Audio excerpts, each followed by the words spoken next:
This is Tall Tale TV, your podcast for sci-fi and fantasy short stories. Of Tyrants and Teakettles by Lesley Herron.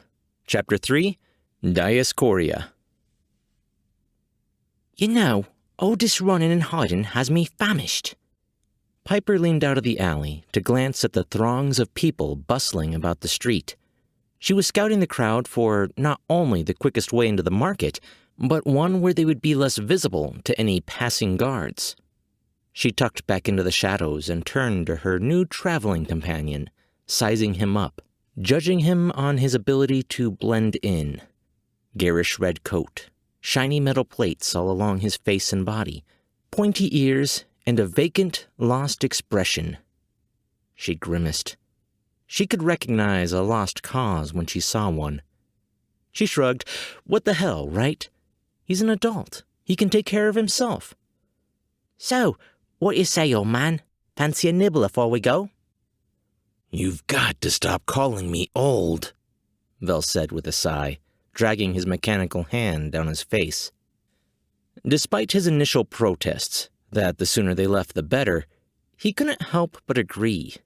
Dodging a handful of officers on a tiny island was more of a challenge than they had originally planned, and he was exhausted.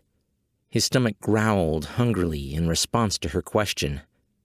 A broad grin widened on Piper's face. Now that's what I like to hear, Grandad. She pulled her hat down low over her brow and stepped out into the bustling crowd as easily as if she just stepped onto a moving escalator. And just like that, she was whisked out of sight by the current of market-goers. I'm not even middle-aged for my species. Vel shook his head a little as he followed. Blending into this crowd was a touch more difficult for him than it had been for the girl. He stood out. He couldn't decide if it was a foreign aura he was exuding, his cybernetics, or his flashy red duster. Whatever it was, it caused patrons of the ever-moving flow to part around him as if he was simply an obstacle in the road. Come on, Grandad! Vel felt something spasm in his left temple as he turned to see Piper waving furiously at him from the entrance to the heart of the market. At this rate, he was surprised the cops hadn't found them sooner.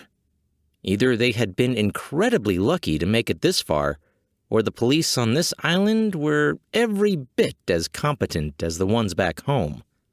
He heaved a sigh and plowed through the people, heading towards the gagging scent of fish. Stepping under the massive canopy of the sheltered market was like experiencing the underworld for the first time. The stalls were so tightly packed and so numerous that it was like a living maze, and he soon gave up trying to count them all.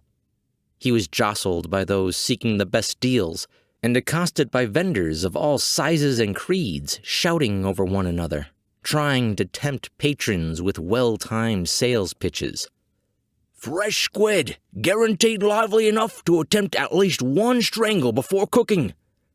Don't go boneless. Why fight your dinner when you can fry up a fillet of flatfish in the time it takes to wrestle 8 arms? Salt shell sauté pans. Imbue your catch with an immense flavor. Only 34 silver. Why imbue when you can marinade? Get your oily crustacean sauce here. 13 copper. It was like being assaulted by real-life pop-up ads. The commotion was a physical force against his ears, with so many people shoving and haggling around him that Vel soon became turned around. He had been ushered into a completely different portion of the market, where they were no longer selling questionably fresh fish, but an assortment of odd curios and occult novelties. He was approached by a blind soothsayer, a pale old bird-faced woman with molting feathers and a chipped beak. Her long fingers touched his face, his ears, his coat, and her milky white eyes stared through him into the beyond.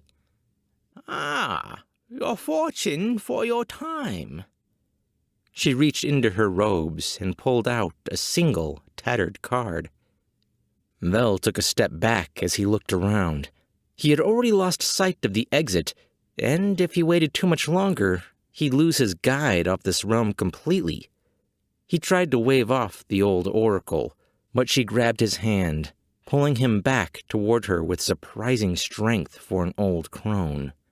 Your fate. She pushed the tattered card into his hand and chuckled as she stepped back into the shadow of her tent.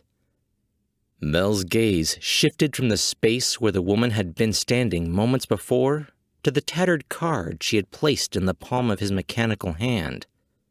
Okay, so this wasn't the first time a soothsayer tried to tell him his future or his fortune, but this one certainly left him with more questions than answers. He turned the card over in his hand.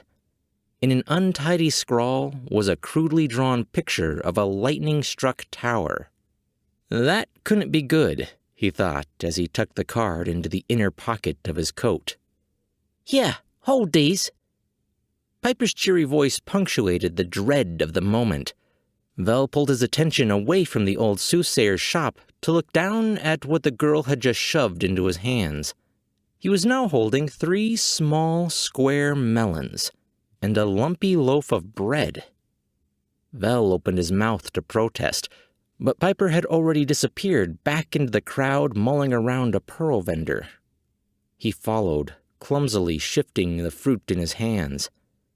He could just make out the girl's hat when she appeared at a different tent some 6 feet away. And then, just as quick as he had spotted her, she was gone again. This time, reappearing by his side to shove handfuls of dates into his coat pocket. Hang on. He grabbed her by the arm, pulling her back to his side.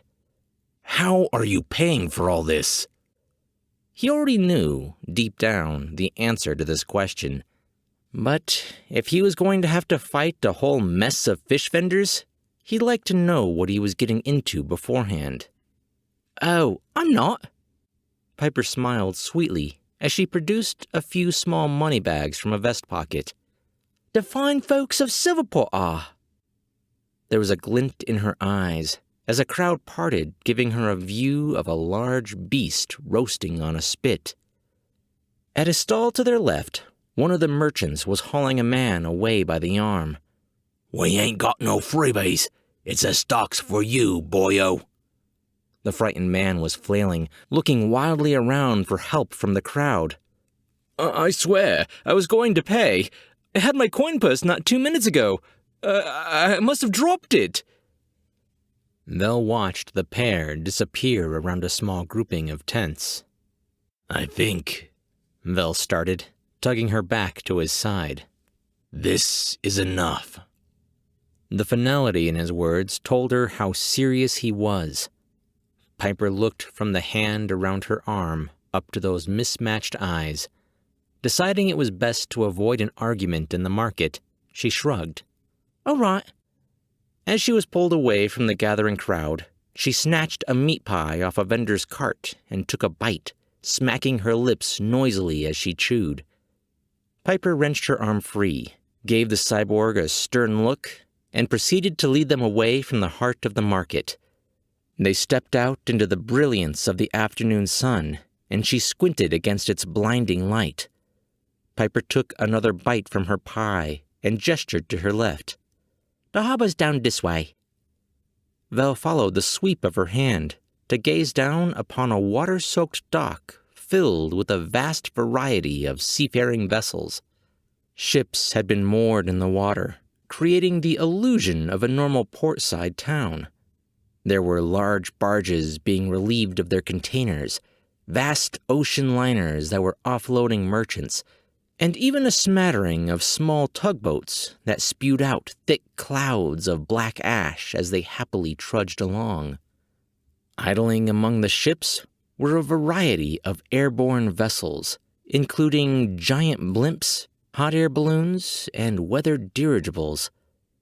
Despite the rudimentary manufacturing and questionable design of it all, Vel couldn't hide that flicker of wonder. Never seen airships, I take it? Piper looked from the harbor to Vel and back at the ocean. These aren't even the grandest ships in the High Inquisitor's navy. Those ones are a sight, believe you me. I mean, I have, but none like this. Vel watched as a massive cruise ship glided overhead. It had a huge spinning wheel at its heart and 2 large fans acting like wings on either of its sides. They were flapping with the grace of a giant bird, preparing for a landing in the water. If Eric had been here, he would be going crazy trying to figure out how everything worked. Vel winced at the thought of his brother and was grounded back in reality. Well, we're going to hitch a ride on that one. Piper pointed to the largest tethered dirigible, the same one Vel had seen sail overhead after first arriving. Its clipper ship base rocked gently on the waves, offering them a warm invitation beneath its large tethered balloon. Vel peeled his eyes away, turning to face the girl. Why? I thought you were just taking me to see someone. Piper shoveled the rest of her mince pie into her mouth, swallowing the sticky mass before speaking. Well, you're not going to find anyone here with the know-how to fix an interdimensional whatever that device is. She swallowed her food and turned to face the horizon. The Tinkers here can't fix nothing more complicated than a pocket watch. We'll have to visit the university. University? Vel looked around. He had been certain that when he had scanned the vicinity, there had been no large structures nearby. Piper watched him and chuckled to herself. It's not out here, old man. We got to head to the capital city, to Avis Isle. She tucked her hands into her pockets and started down the hill, making her way towards the airship. And for that, we need a bit of transport. Vel had 1,000 questions, but decided they might be best saved for the long trip ahead. He fell in line behind the girl, unable to squash the feeling of trepidation. Ahoy! Piper shouted as she climbed the rickety ramp to the deck of the ship. I need to speak to the captain of this farm vessel. The polished wooden floorboards creaked in an unwelcoming groan as Vel stepped on board. He instantly had a flashback to a desert island he had once washed up on, and more importantly, what they had found there. This is a pirate ship, Vel hissed in Piper's ear. She swatted him away. You keep spouting that nonsense, and we'll never get off this stinking island. Piper gave him a threatening look before turning to greet a greasy-looking man who was shuffling over to them, his lazy eye glaring down at her menacingly. His mouth split open into a toothy scowl that would have given dentists recurring nightmares. Captain don't want nothing to do with you, girlie. Or don't you remember? Piper gave him a winning smile. Oh, Sanborn, you know he was just joking. Now take me to the cabin so we can have a bit of a chat, yeah? She spun towards Vel. Just keep your thoughts to yourself, Grandad, and we'll be at the university before you know it.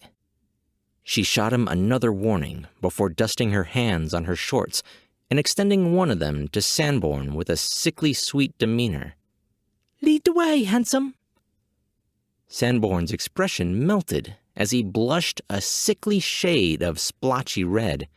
He stuttered for a moment before removing his tattered hat and giving a slight bow.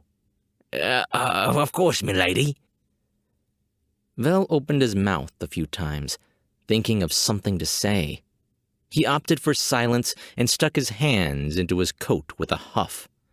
His right hand was met with a copious amount of pearls, and the other dove straight into a pile of sugary dates.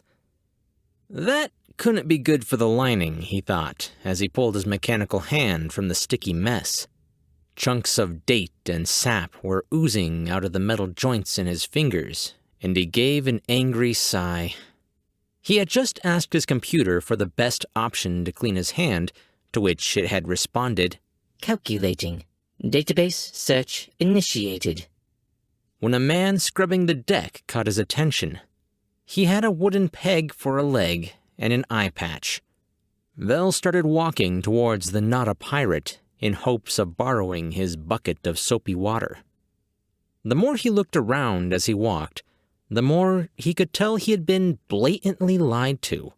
There were deckhands swinging from the balloon, making sure the rigging was secure. There was a man calculating their direction with the sextant, the map held down by daggers shoved into the wooden surface, and 2 other men were trying to wrangle up a large blue parrot. "That be a mighty fine coat you have there." The deckwasher eyed the duster with a greedy sneer. Vel decided the date sap was just fine where it was, and turned on his heel, making a beeline for the ramp leading back down to the dock. "So, ye be the gentleman needing transport to Avis Isle," the captain spoke, a man dressed in a fine crimson doublet with shiny brass buttons and an ornate tri-corner hat to top his head. The man's face was angular, with a nefarious-looking mustache waxed to the point it defied the laws of gravity. He extended a slightly rusted hook in place of a hand towards Vel. "Captain Leon Calhoun, at your service." "Oh, come on." Vel shot a look at Piper, who was doing her best to silence him. "Ah, I see you be one of those germaphobes." The captain retracted his hook, buffing it self-consciously against his breeches in an attempt to remove some of the filth. He settled on a curt bow as form of greeting instead. "Welcome aboard the Day Reaver. We be shipping off to Avis Isle in just a mo, so get comfortable." The captain then stomped off to the helm, leaving Piper and Vel alone among the crew. As the gangplank was hauled back onto the deck and the ropes that tethered the ship to the dock were loosed, Vel gave Piper a pleading look. "Afraid of heights?" Piper asked, looking at the shade of green the cyborg's skin was turning. "Given my history with adventures, it's not being afraid, it's being smart." Piper shrugged and sat down on a barrel as the vessel jolted upwards, the cityscape sinking out of view over the edge of the ship. You're missing quite a view. But don't worry, the captain's good with the wheel. We should be in Avis Isle in a day or 2. It was several hours before Vel chanced a glance over the railing. The ocean lay, hushed, hundreds of feet below them, the many hues of blue broken only by the occasional crest of a wave. Large pods of creatures frolicked in the shadow of the ship as it sailed silently across the surface. Before long, crystal waters broke away to blinding white beaches that transitioned into rolling hills of what was once verdant grasslands. Now it was sun-bleached, parched farmland, riddled with dying crops. Vel heaved a sad sigh and turned his attention back to the crew. As he watched, he noticed the occasional wary look in their direction as the deckhands would whisper to one another. At all times, they gave him and the girl a wide berth. Vel nudged Piper on her shoulder. "How certain are you that these people are not pirates?" Piper gave an overdramatic sigh. How many times do I have to tell you? They can be trusted. They're not pirates, okay? Vel pushed away from the railing, closing the distance between the two of them. "That guy over there has a peg leg. The captain has a hook for a hand."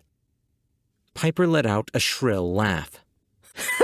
For the last time, old man, they're not pirates. They're just merchants who haven't paid their guild dues. "Well, I say we try to find an escape route just in case," Vel said offhandedly. He casually made his way over to several small dinghies lashed to the side of the ship. He was looking down at them, determining if they were just for sea or if they could be used for an aerial escape as well, when he heard the telltale sound of pistols being cocked. He looked over his shoulder to see that the crew had surrounded him, with several muzzles and a kitchen's worth of rusty knives pointed in his direction. The deck swabber stepped forward. I'll be taking that coat now, if you don't mind. Vel clenched his jaw as he grabbed the sailor's gun arm, forcing the pistol to the side and pulling him close enough to smell what the blackguard had eaten for lunch. The stench threatened to overwhelm him.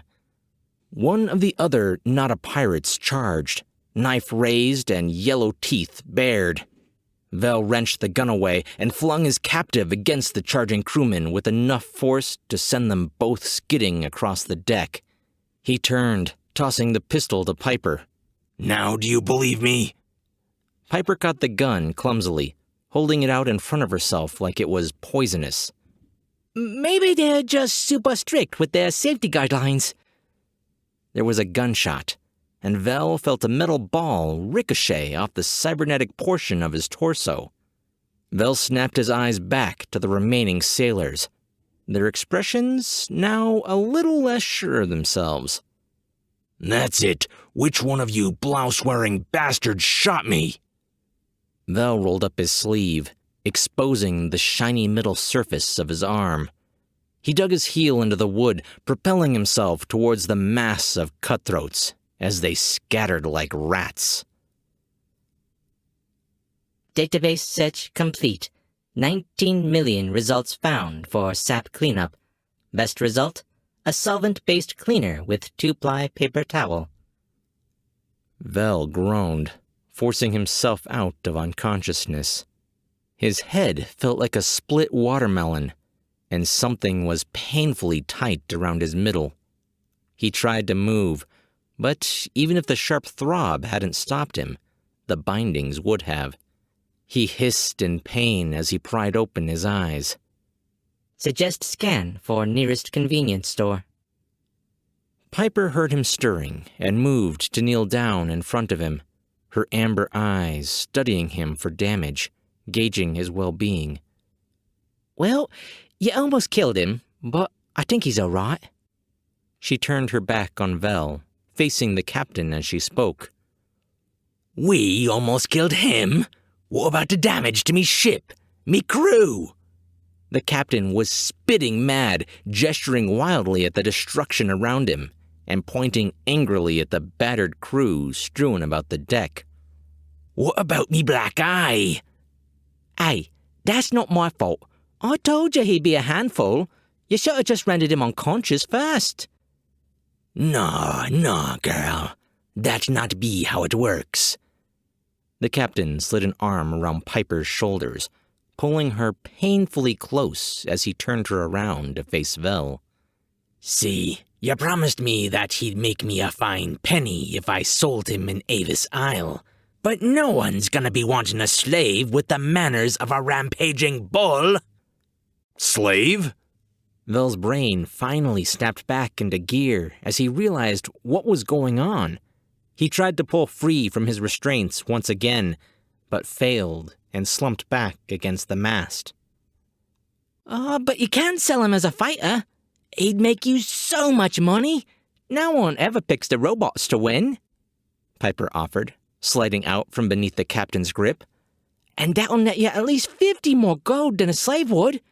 So, how about we just chalk this whole thing up as a bad dream and agree to go our separate ways?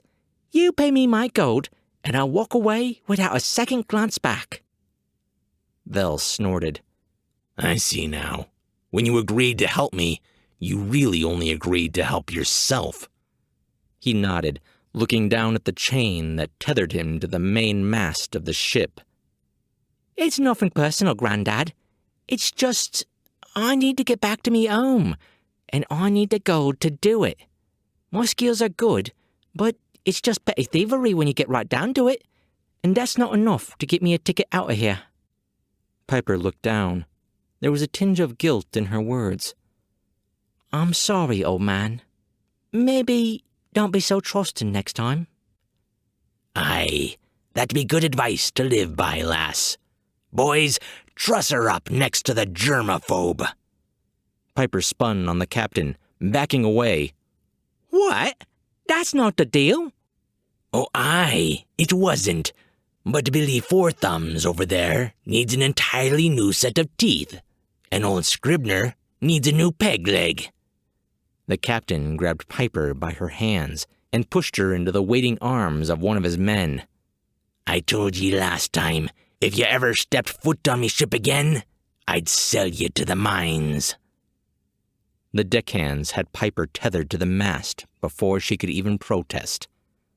The captain let out a bark of a laugh. Uncork the rum, boys. We have some celebrating to do. Vel looked over at Piper, and a smile crawled across his lips.